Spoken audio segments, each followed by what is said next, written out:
cả các bác anh chị đã quay lại với Nắng Gió Tây Nguyên TV nhá. Lại tiếp tục là nông dân Tây Nguyên đây các bác anh chị ơi.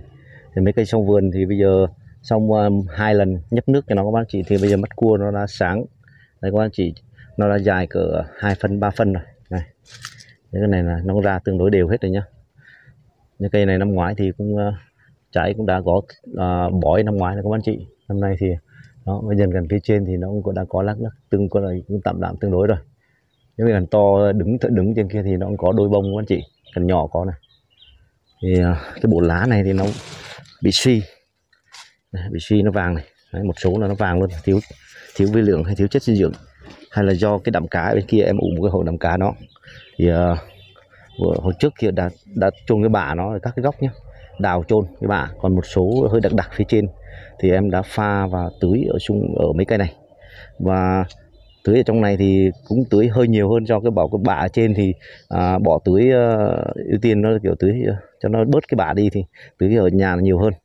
Thì thấy 3 cây ở trong vườn nhà đây với một cây ở nhỏ tơ phía trước kia là đều bị vàng lá này, vàng mép lá như này đấy, một nửa vàng nữa không. Bộ lá thì cực kỳ suy luôn, như cây sau này cực suy luôn. Và cái bồn nó thì trước kia thì làm đắp xung quanh nó cao hơn các bác chị. Bây giờ em sẽ tiến hành vét sơ qua phía trên cho nó tà xuống để cho nó chạy về đây.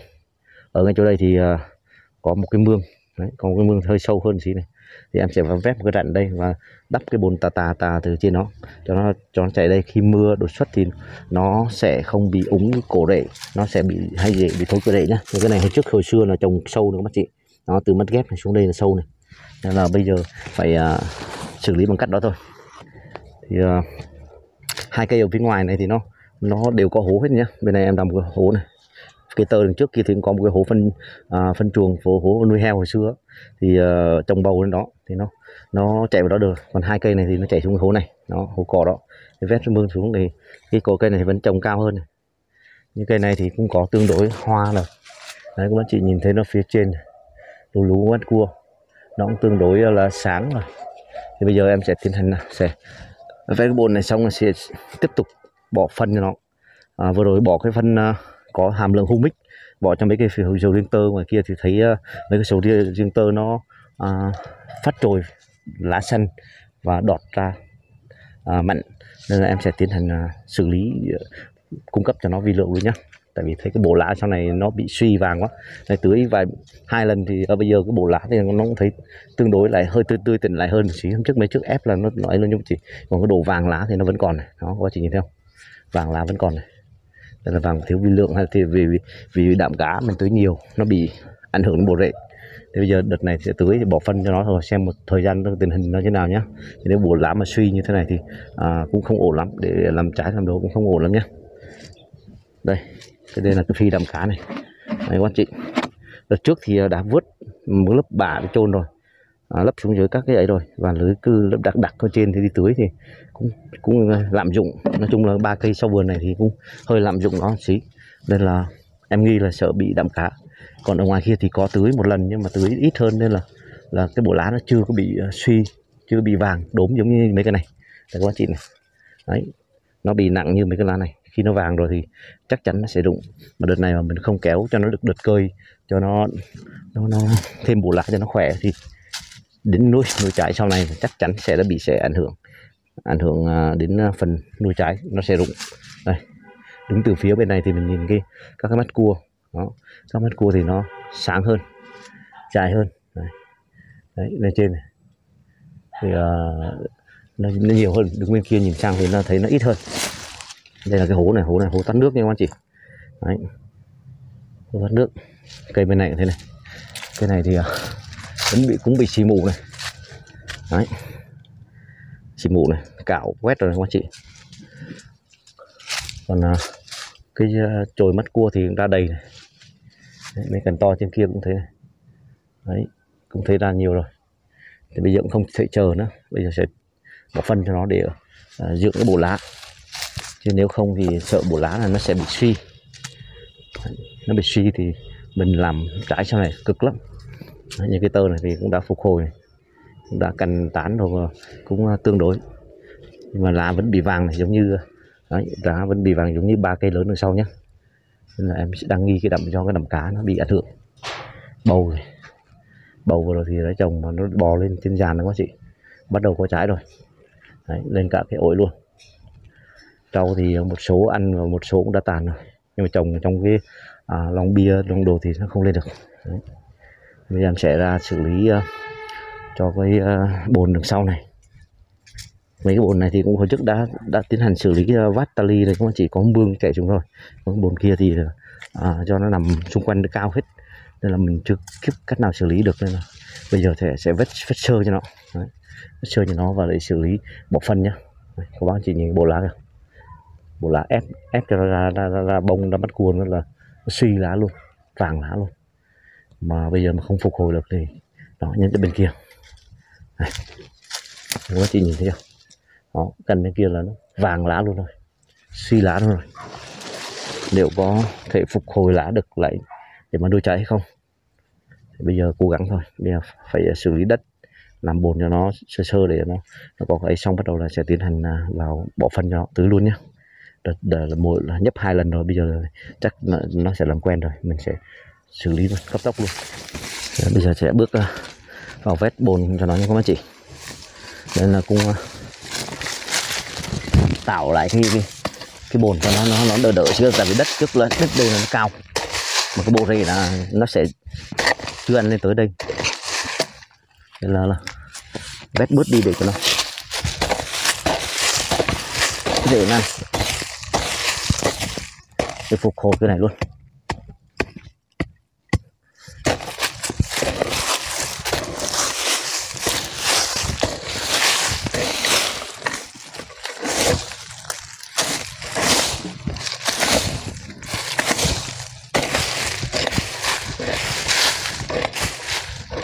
Cái đạm cá mà mình mua về thì người ta đã qua xử lý nhiều hơn, nên là mình bỏ nó đảm bảo hơn.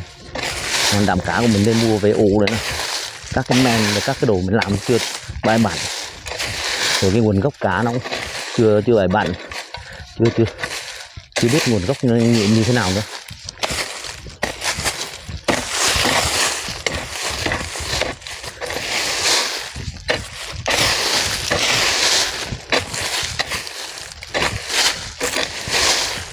Khi mua cá về ủ thì các bác chỉ cân nhắc nhé, và sử dụng đúng cách.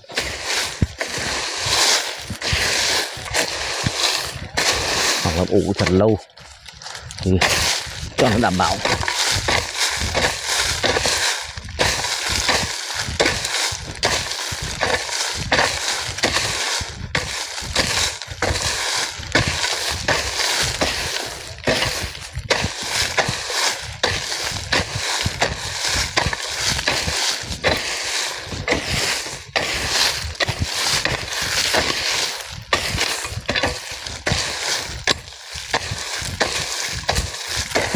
Nước bồi trên đất cao quá.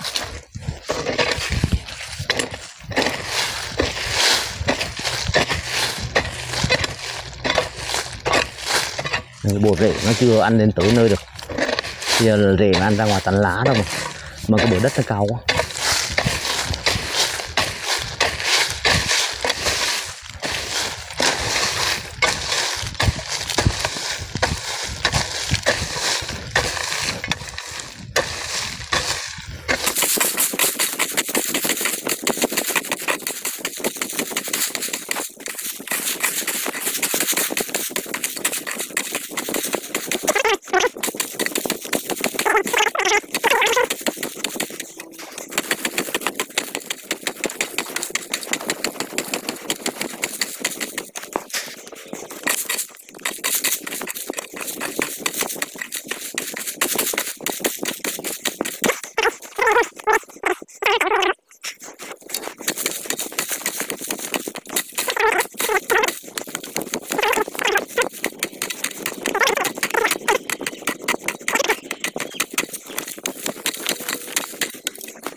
Đấy, sau khi đã vét sơ cái bồn cho nó có một cái đổ tali, hồi trước là có cái vực nhé, trên này cao, ở dưới kia bây giờ em vắt hơi tali cho nó xuôi nước, và đồng thời chỗ kia thì đã vét một cái mương chảy từ đây xuống cái mương gì đó rồi.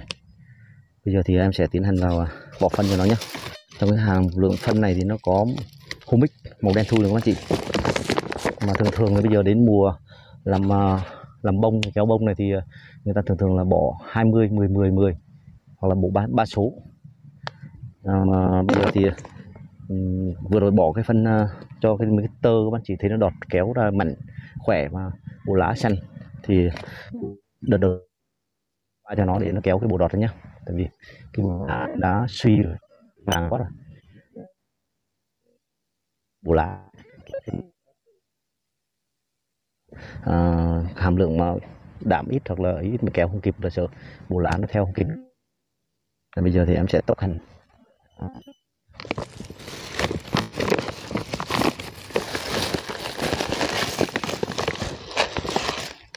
Viên đen thui từ trong tàn lá này cho ra ngoài một tí.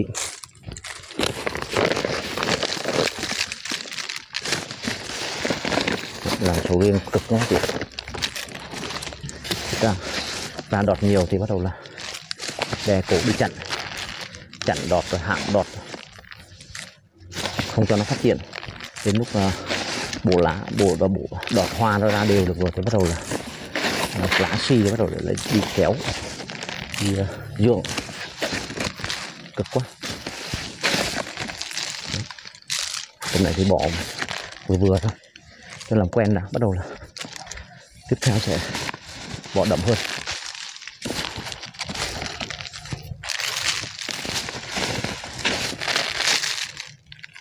Cái này có hàm lượng humic kích rễ nhanh nên ta bổ rễ, đồng thời viên hạt thì mình rải nó đều được ra từng ngóc ngách của đất, nó tán tất đất nó đều nhé.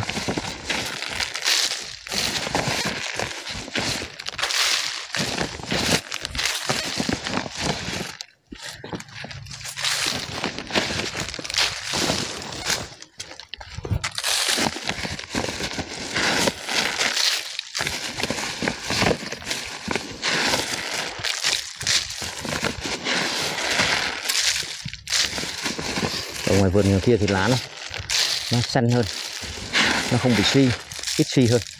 Đọt nó đang còn sung, nó phóng đọt ra nữa, đọt non ra nữa, nên là mình có thể là bỏ phân thời gian nữa cũng được, cho nó bông nó dài thêm một xíu rồi mình sẽ bỏ. Còn cái này thì nó kiệt sức rồi nên là phải bỏ thôi. Các anh chị nhìn thấy không, phần nó ra đen thui luôn, humic. Bỏ cho cái tơ này cũng ít thôi.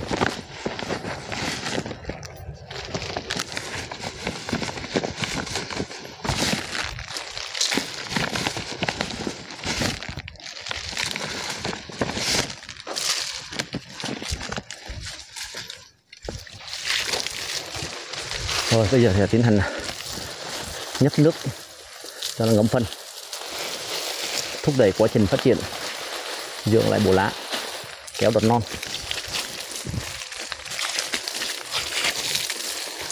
Cực quá, làm mấy ăn sầu riêng này, nâng niu ăn này, chiều chuộng ăn quá là chiều luôn các bác chị.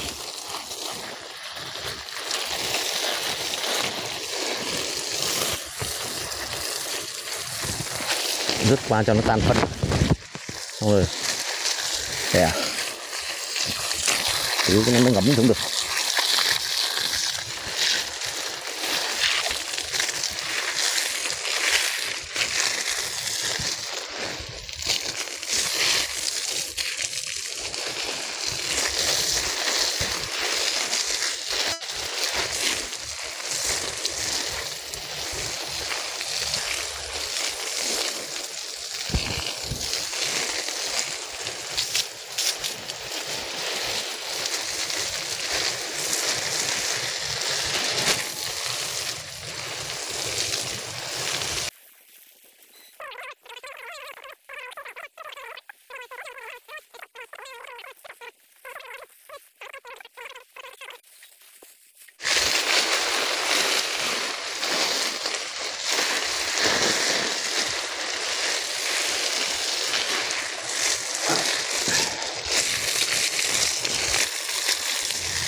Trận tưới cho một cái bầu này luôn các chị. Giống bầu này giống bầu quả ngắn, không phải bầu ta rồi. Vét sơ qua một cái bồn đằng sau này các bác chị, do là mấy cái vực trên kia nó cao, vì vắt tali xuống để nước tập trung nó dồn về gốc và nó dồn sang cái chỗ cái mương này. Đấy. Mình đào cái mương này, cái mương tạm này, để cho nó thoát nước từ trong cái gốc này khi nó chạy. Đó, từ trong gốc nó chảy xuống đây và nó chảy xuống cái hố đây nhá. Đấy, bên này có cái hố để cho nó thoát nước, đỡ uống nước. Còn cây sầu riêng thì đã cấp tốc là tưới nước, và bây giờ thì lại tưới nước bỏ phân để cho nó xử lý, cho nó ra đọt mới để tạo một cái bộ lá mới nhá. Bộ lá này thì nó tương đối bị suy rồi, thì bỏ phân qua thời gian nó coi bộ lá nó có trở lại, hay là do bị bệnh giữa bộ rễ mà lá, nguyên nhân lá nó vàng và nó rụng này. Đấy, hay là mình ép nước quá rồi bây giờ hắn suy lá luôn. Thì bỏ phân xong đợt này để coi xem nó như thế nào nhá. Đấy, cây này bị suy nặng nhất này các bác chị, đằng sau này, nhưng mà bông vẫn nhiều. Cây này thì cũng có suy nhưng mà đỡ hơn. Đấy. Vừa rồi tưới thì 2 lần, bây giờ lần thứ 3 thì cái bộ lá thì thấy nó đã bắt đầu có hiện tượng là xanh trở lại. Đấy, bóng lá hơn, nhưng mà cũng chưa thể nói lên điều gì, do mình ép quá nên là nhiều khi nó bị suy nhược cây luôn. Đấy, như cây này cũng thế, cái này thì cũng đi đọt ở trên này, và đọt bây giờ thì cũng đã dừng lại rồi. Thì bây giờ mình lại tiếp tục quay lại kéo hết chặn rồi kéo câu chuyện muôn thuở của sầu riêng. Đấy, tưới qua một lướt để cho nó làm mát cái bộ rễ, bộ đất với humic rồi phân nó bắt đầu nó rã, nó ngấm xuống. Thì sau ngày mai hoặc ngày mốt thì em sẽ tiếp tục rê qua cho nó một lượt nước nữa để cho nó hấp thụ sâu hơn, để cho nó có thể ăn dinh dưỡng vào trong cơ thể, trong thân cây được nhé. Đấy. Bộ lá thì nhìn quá chị nhìn này. Đây, vừa rồi thì em đã quay lên thì cũng có một số là bảo là do bị thiếu vi lượng, và phân thì cũng ở trong vườn này cũng bỏ ít nha các anh chị, chỉ có xịt combi với đợt vừa rồi đầu mùa hái xong thì bỏ phân nợ, chứ nó cũng chưa có phân gì trong đây hết, nên có khi là khả năng là thiếu vi lượng. Mình ép cây nó suy cây, nó nhìn đến tự nhiên cây nó vàng. Đấy. Thì coi thời gian nữa coi cái bộ lá này sau khi đã bỏ phân nhấp nước cho nó thì nó có trở lại như cũ và xanh, và có thể kéo được thêm một đợt cơi đọt nữa hay không nhá. Các bạn chỉ cùng đón xem nhé. Đấy, còn bên trong này thì rễ cũng đã lớn hơn rồi các bạn chị. Nhờ những con to thì bây giờ động người là vô là bắt đầu là nó bỏ, nó chạy hết. Đấy, các bạn chị nhìn nhá. Đấy, to ra dợn nhau này. 2 chuồng nhá. Bây giờ bỏ lá, bỏ cám là nó đã ăn hết rồi các bạn chị. Này, vất lá bây giờ nó ăn hết rồi. Đấy, còn những con dế to này các bạn chị. Bây giờ thì nó to thì nó sẽ chui ra ngoài, phía ngoài mặt bìa cắt tông, nó ở ẩn nấp, chứ nó không thể chui ra những cái chỗ này nữa. Chỗ này là những cái lỗ này là lúc đang nhỏ thì có con nhỏ nó chui vào được thôi, vì con to ra ngoài hết. Đấy, các chị nhìn thấy to chưa? Nói chung cám với rau thì cũng ít tốn, không thấy nó ăn mấy. Rau bỏ vô thế như cái khô này bắt đầu là nó vẫn ăn nha các anh chị. Cái cỏ khô nó ăn hết, nó riêng ăn hết này. Đó, nó ăn từ cỏ khô nó hết. Cám thì đỡ tốn, nhưng mỗi chuột chui vào đây, mà chuột chui vào đây thì nó không biết nó có thất thoát gì của mình không. Rồi cám bỏ vô là nó ăn cám nha các anh chị, ăn cám của mình, nên là tốn phần tiền cám nuôi chuột. Còn dế thì thấy ăn ít cám, mà đồng thời lá cỏ mình vất vào thì thấy nó vẫn ăn ít đó, vất vô mà khô ăn dần chứ cũng không ăn hết được các anh chị. Nên là nuôi dế thì vẫn đỡ tốn cám, nếu có lộc lá mình bỏ thêm thì nó vẫn đỡ. Vì đang thí điểm coi nuôi xong cái lứa này nó lớn lên thì em sẽ để khay cho nó đẻ trứng, coi bắt đầu mình gây tiếp được, coi như có nuôi được con dế này không nhá. Còn nếu không nuôi được thì coi như thất bại. Còn ở ngoài này gà thì đã to rồi các anh chị, nó cũng bị thất thoát ra chó nó cắn, với lại nó bị thất thoát mất hình như 5 con rồi. Đấy. Bây giờ thì đã lớn thì nó ăn hèm nhiều nên bỏ hèm cho nó ăn nữa chị, mua hèm về. Mà có hèm này thì bình thường là cỡ tầm 5 5-6 cái tô này, cái nắp này là cám, nhưng mà có hàm từng này thì mình chỉ có bỏ 2 nắp với ít cắm gạo là được thôi, là nó ăn no và mình đỡ tốn cám các anh chị. Đây, một nắp này. Đấy, 2 nắp này, cho thêm ít cắm gạo vào nữa để cho nó có cái độ kết dính với dinh dưỡng. Đấy, mình bỏ thêm nước lạnh vào nữa là trộn đều lên. Đấy, trộn này một tí là cám nó nở ra, mình sẽ bỏ thêm nước, cho thêm nước vào để cho nó nở, ăn nó no. Thỉnh thoảng có rau cắt cỏ rồi các thứ là vất vào cho nó ăn, là cho có chất xơ chất xanh thôi. Có con phải kỳ mấy rồi, nên là hơi cấp tốc để coi nó đẻ trứng để đồ như thế nào. Mình sẽ cho ăn bắp, ăn đồ thêm nhé.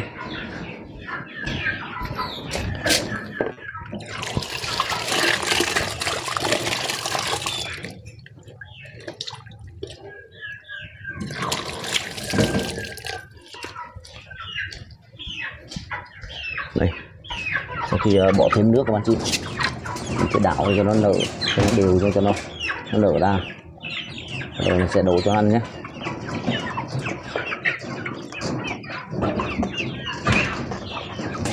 Đấy, đói nó nhảy tưng trong.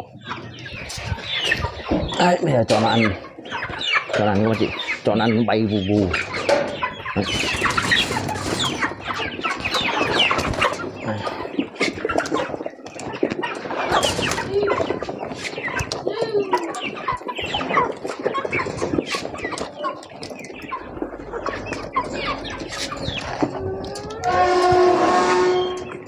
Hèm là giống kiểu là như thành là sữa chua, nó ăn quen rồi. Bây giờ mà ăn không có hèm thì là nó cũng vẫn kén ăn quen ăn với hèm rồi.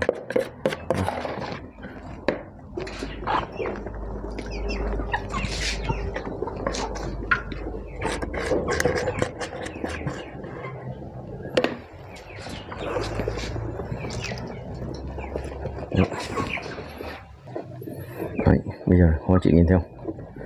Đấy, có mấy con rồi, mấy con này, con dựa là phải 1,5 kg rồi các anh chị.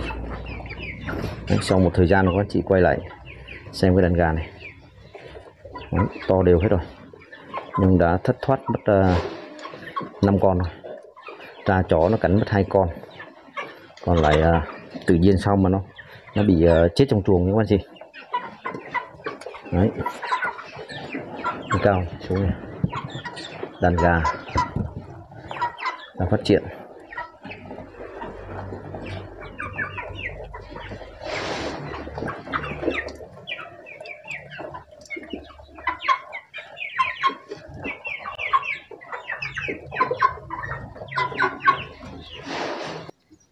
Đấy, rau thì đã trồng thêm lứa mới này các anh chị, cây chua này nó bị ngộ độc đạm cá, mà bây giờ nó vẫn có một số cây vẫn sống mà bắt đầu nó ra trái các anh chị. Còn cái bên trồng rau trong Long Bia sơ dừa thất bại, nó không có chất để cho nó chất đất cho nó phát triển, nên là nó kiểu nó chậm. Mấy cây dưa Nhật thì nó ra được một số trái, nhưng mà bây giờ này, nó cũng đã bị thúi rồi, không ăn đến nó bên thúi quá chị. Còn rau này là rau lứa mới này nhá, nên là rau vừa rồi nó lấy được phân dê về bỏ nó quá chị. Đây là cái salad, đám salad cũ này, salad vẫn đang còn ăn được, vẫn rau diền mới. Và trồng thêm nữa, đây nữa là rau cải cúc để làm lẩu đồ chị. Bên này cải bắp thì nếu có diện tích đất thì trồng cái cải bắp sú này thì vẫn hiệu quả nó chỉ ăn được lâu dài. Đó, cứ ăn đến đâu mới cắt đến đó. Một quả như này mấy quả to là cắt hết rồi. Đây còn những quả nhỏ này. Đây mình diện tích rất nhiều, mình trồng là nó lần đầu sâu, nếu mà xử lý được bên vỏ bên ngoài thì sau này cái phần bên trong là nó không sâu nhá. Có nhiều cái mua ở chợ về là cắt ra là có sâu, nhưng mà cái này cắt ra là vẫn không sâu. Bên ngoài thì sâu xí, chỉ tới bên trong thì ok luôn. Đây, cái của mình không xịt không gì này. Nhìn cái chắp lơ nó không được bóng bậy. Đấy. Nhưng mà cái lá này thì sâu năn này, con bộ cân cứng năn này, nhưng mà về mình vứt ra ngoài thì mình khi mình lấy cái này còn lấy cái lá cho gà cho dế ăn thì cực kỳ ấy luôn. Tại vì gà với dế là nó thích ăn cái đầu đó lắm các chị.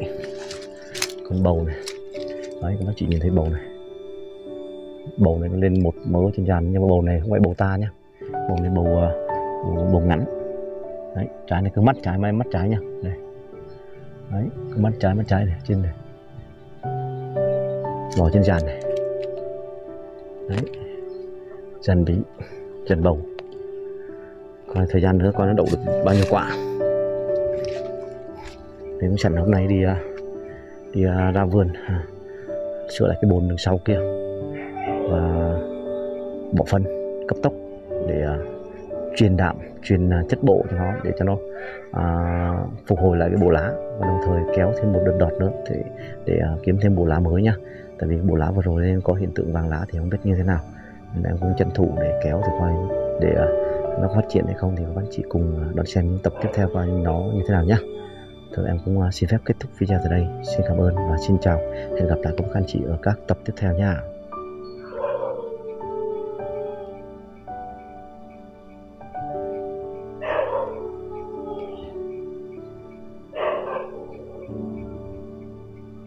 Nắng gió Tây Nguyên TV cảm ơn mọi người đã ủng hộ và đồng hành. Chúc mọi người ngày mới vui vẻ, hạnh phúc, thành công.